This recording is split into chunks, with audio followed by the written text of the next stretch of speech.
Bonjour et bienvenue pour un nouvel épisode de Café Classique, le podcast qui explore, dissèque et savoure ces romans qui nous façonnent et nous accompagnent longtemps après la dernière page tournée. Aujourd'hui, préparez-vous à retourner en enfance, à sentir sous vos pieds nus la fraîcheur des rives du Mississippi et à vous perdre dans les méandres de l'imagination fertile d'un gamin espiègle nommé Tom Sawyer. Entre trésors cachés, amitié éternelle, premiers amours maladroits et sombres mystères nocturnes, et souvent tendres, au cœur même de ce qui rend l'enfance universelle et immortelle. Mais qu'est-ce qui fait encore battre le cœur de cette œuvre près de 150 ans après sa parution ? Pourquoi ce garnement aux joues poussiéreuses et aux poches remplies de billes continue-t-il de nous fasciner ? Si vous ne l'avez pas encore fait, je vous engage à vous abonner au podcast pour ne rater aucun des épisodes à venir. Et je vous rappelle que vous pouvez me retrouver sur Spotify, Amazon Music, Apple Podcasts et YouTube, mais aussi sur mon site internet www.samzenker.com. Je profite également de l'occasion pour vous rappeler la sortie le 31 mars dernier de mon premier thriller, La mer de sang, disponible sur Amazon. Pour l'instant, nous revenons à Tom Sawyer. Installez-vous confortablement, prenez une grande inspiration et laissez-vous guider sur les traces d'un petit héros qui a défié les conventions, déjoué les pièges du destin et surtout marqué à jamais l'imaginaire collectif.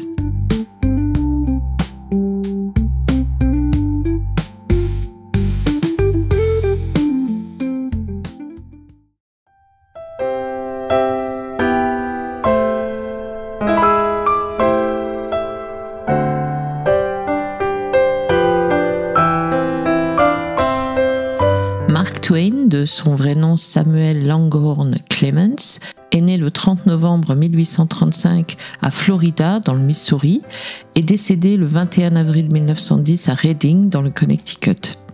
Il naît dans une famille modeste et le sixième enfant de John Marshall Clemens, un avocat et commerçant, et de Jane Lampton Clemens, d'origine sudiste. Il grandit à Hannibal, une petite ville du Missouri située sur les rives du fleuve Mississippi, cadre pittoresque qui inspirera profondément son imaginaire littéraire. Cette période marquera fortement sa sensibilité, où il puise l'ambiance enchanteresse et parfois cruelle de ses œuvres futures, notamment les aventures de Tom Sawyer et d'Huckleberry Finn. Enfant turbulent, le jeune Clemens connaît rapidement la douleur de la perte. Son père meurt alors qu'il n'a que 12 ans, l'obligeant à travailler pour soutenir financièrement sa famille. Ainsi débute une vie faite de multiples petits métiers, allant d'apprenti imprimeur à rédacteur occasionnel pour des journaux locaux. En 1857, Samuel Clemens réalise son rêve de devenir pilote de bateau à vapeur sur le Mississippi. Il tire son pseudonyme, Mark Twain, d'un cri utilisé sur le fleuve pour signaler la profondeur suffisante pour naviguer en sécurité. Mark Twain signifie en effet littéralement « Marc de Brasse ». Son expérience de pilote durera jusqu'à la guerre civile américaine en 1861, période qui bouleversera le pays et changera radicalement le cours de sa vie.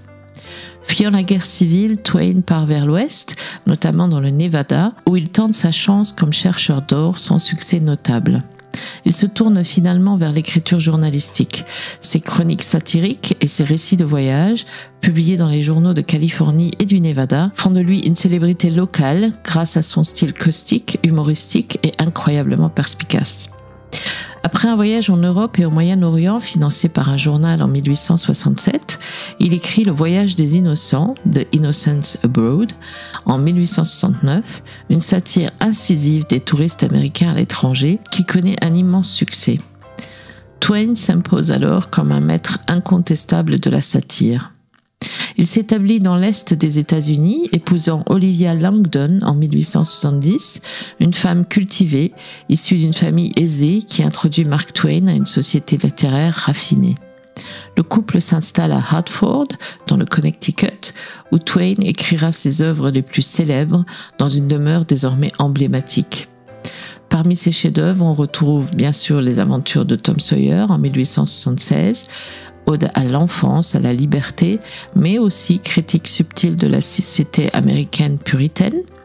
En 1884, il écrit Les aventures de Huckleberry Finn, considéré comme son chef-d'œuvre absolu. Il dénonce avec finesse les injustices raciales et sociales et reste un pilier majeur de la littérature américaine. Enfin, en 1889, il publie Un Yankee à la cour du roi Arthur, une satire brillante, mêlant voyage temporel et critique mordante des idéaux américains contemporains. Twain était réputé pour ses prises de position progressistes et ses critiques acerbes à l'égard de l'esclavage, du colonialisme, de l'impérialisme américain et de la corruption politique. Son style unique, marqué par un humour parfois corrosif, rendait ses interventions publiques aussi redoutées que respectées.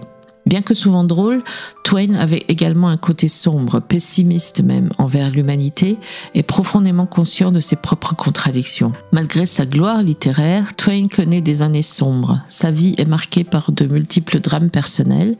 Il perd son fils Langdon en bas âge et plus tard ses filles Susie et Jean, ainsi que sa femme Olivia, qui disparaîtront également avant lui. Ces pertes l'affectent profondément, accentuant son amertume et son pessimisme vers la fin de sa vie. En dépit de sa renommée internationale, Twain rencontre des difficultés financières importantes dues à de mauvais investissements.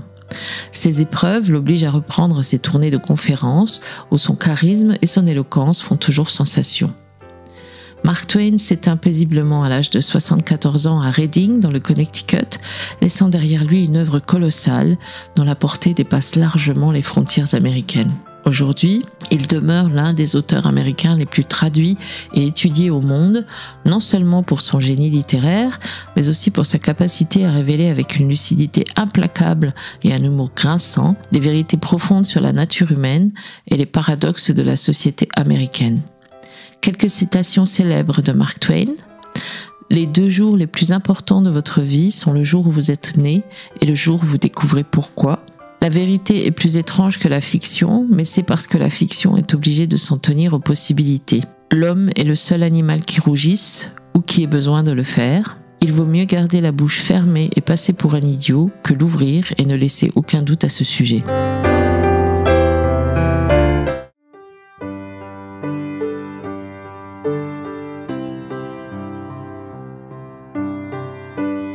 Passons à l'œuvre. Les aventures de Tom Sawyer ont été publiées en 1876 et l'intrigue se situe à Saint-Pétersbourg, une petite ville imaginaire inspirée de Hannibal dans le Missouri.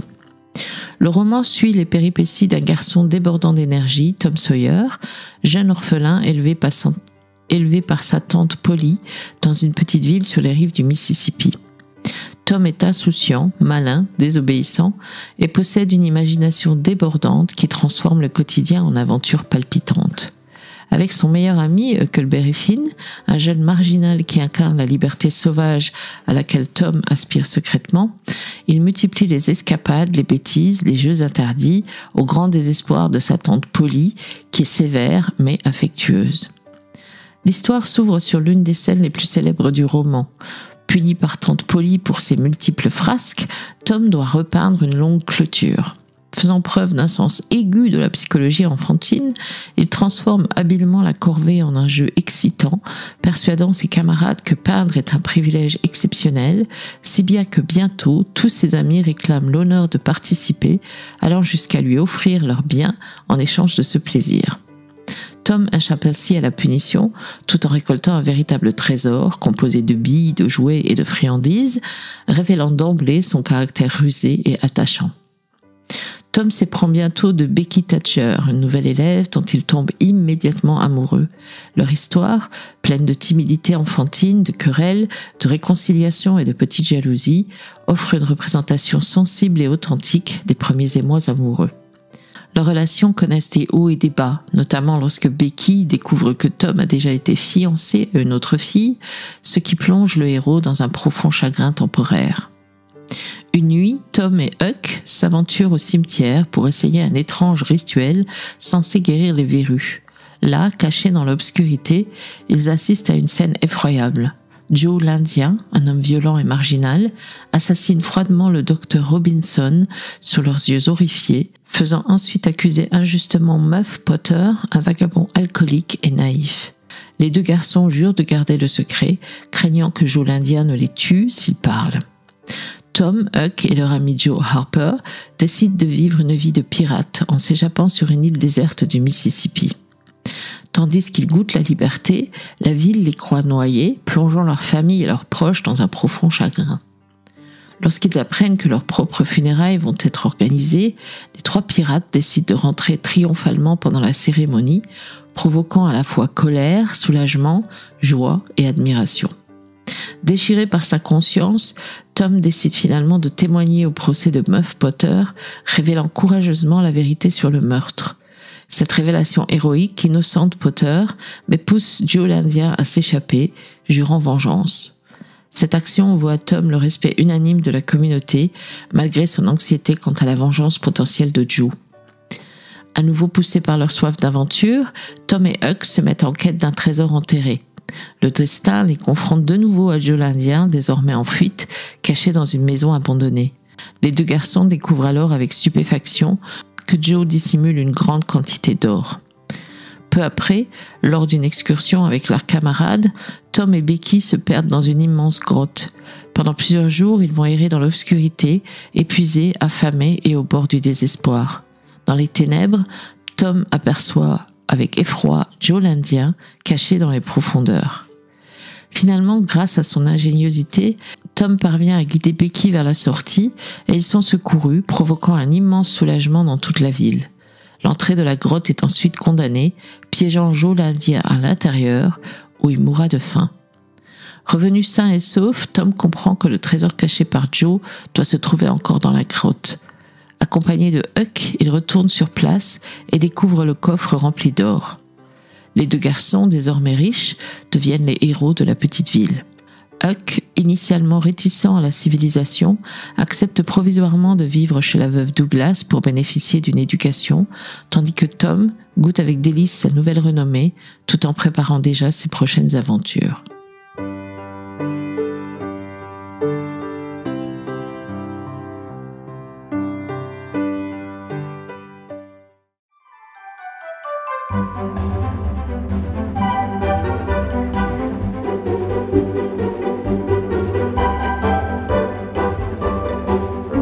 Le roman est structuré en épisodes successifs, presque autonomes, reflétant l'essence de l'enfance, immédiate, spontanée et parfois décousue.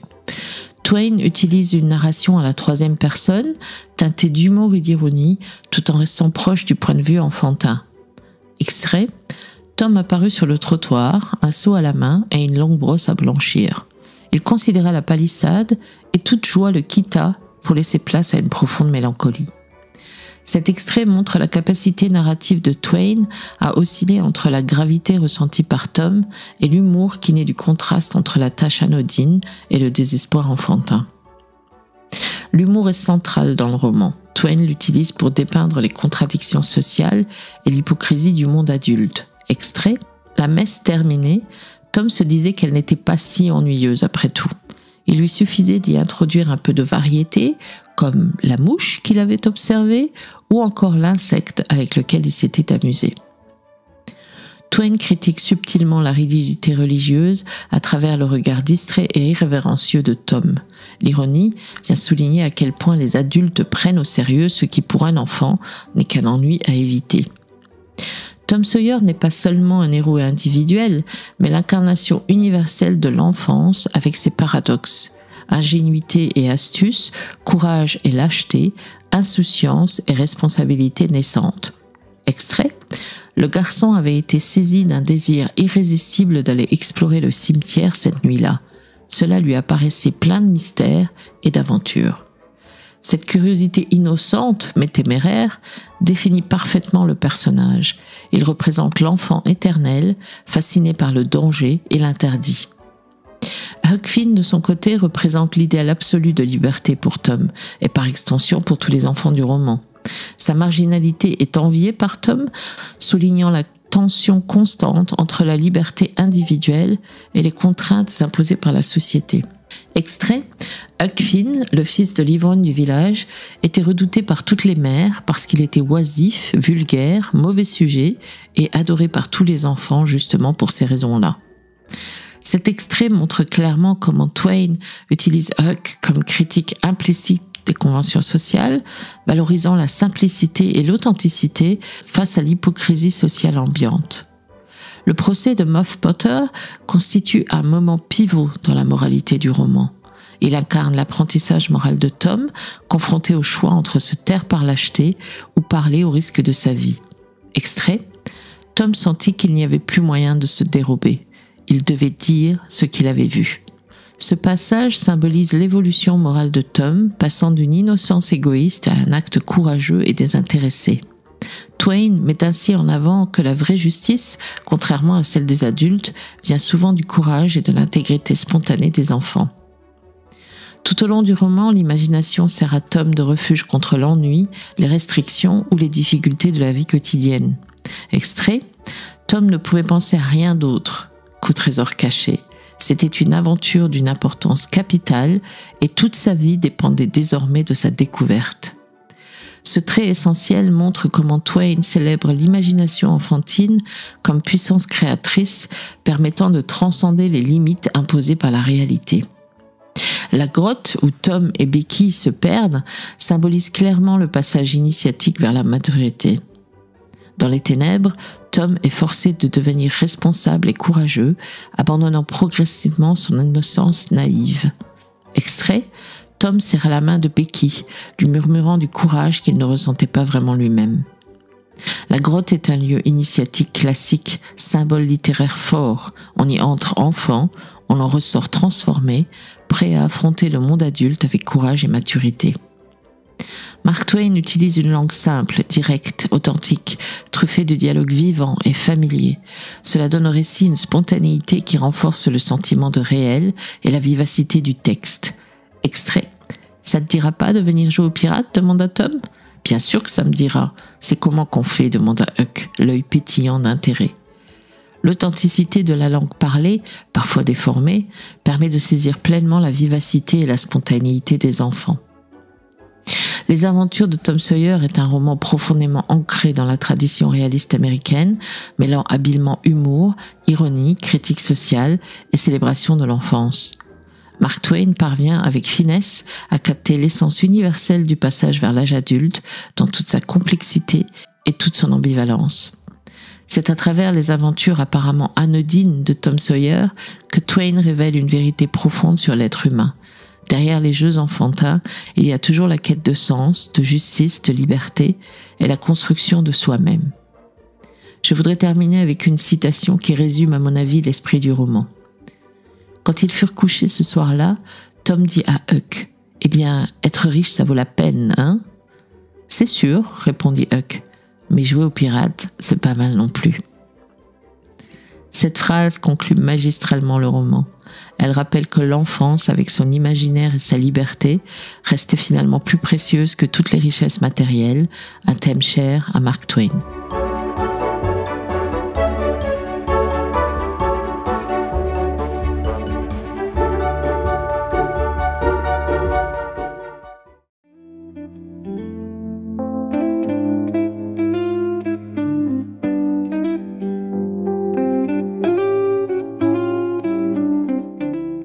Ainsi s'achève notre balade littéraire au bord du Mississippi sur les pas du petit garçon qui ne voulait jamais vraiment grandir. Tom Sawyer, c'est l'enfance que l'on garde secrètement au fond de soi, avec ses trésors enfouis, ses promesses faites sur les étoiles et ses rêves d'aventure qui ne s'éteignent jamais tout à fait. Merci d'avoir partagé ce moment avec moi, chers auditeurs. Si cet épisode vous a plu, n'hésitez pas à vous abonner, à le partager ou même à juste me laisser quelques mots en commentaire. J'adorerais lire vos aventures à vous aussi. Quant à nous, on se retrouve très vite pour d'autres explorations littéraires, d'autres mondes à découvrir et bien sûr d'autres héros à aimer. D'ici là, gardez l'esprit vif, le cœur ouvert et surtout n'oubliez jamais de rêver. À bientôt sur Café Classique.